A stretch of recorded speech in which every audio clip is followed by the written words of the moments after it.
Welcome back, folks. Today I'm going to be showing you how to do some basic maintenance on your Eureka vacuum cleaner. And this one, I believe, is the AS1041. And pretty much want to first lift this up and pull that out. It's very simple. And if you look behind it, there's instructions. So if you want to go ahead and look at that or skip this part, feel free. Okay, at the bottom section, you're gonna have this little latch, and so you can just clip that and drop everything in there. And this you want to do outside. I'm just doing it inside for the sake of this video, but you want to do all this outside where you're not going to get dirt back in your house.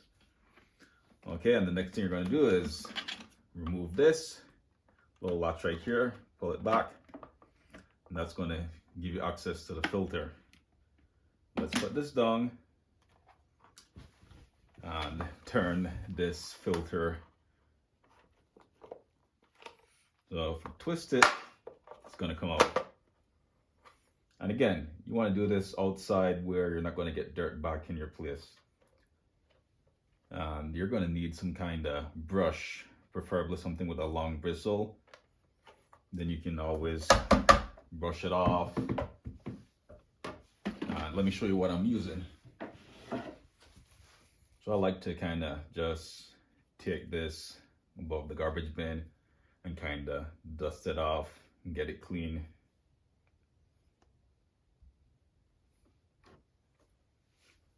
And then you want to take this part out too. And this part you can clean with the brush and then rinse it off. And you can even take it a step further and rinse this out, but I don't like to make it too complicated. And here you got another filter. You release this little knob here, and that's going to give you access to this other filter. And you can probably clean that again with the brush, or you can replace it.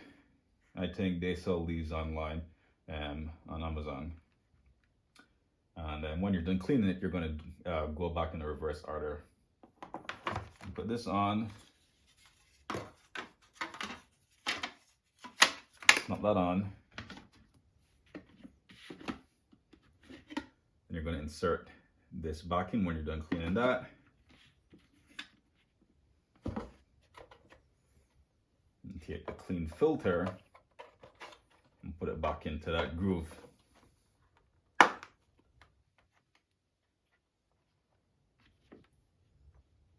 Then you're gonna line this up.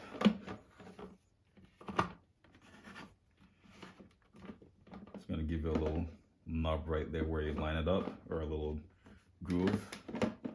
Get it in there. Snap that in. Then, if it's lined up correctly, you should be able to put it back in there and snap it in. And the only way this is going to snap in is if you had all that stuff lined up correctly. And again, there's an instruction, a little tutorial written on the back of this. But I thought I would just give you a video. And again, it's up to you whether you want to replace it or not. So, hope this video was helpful to someone, and until next time.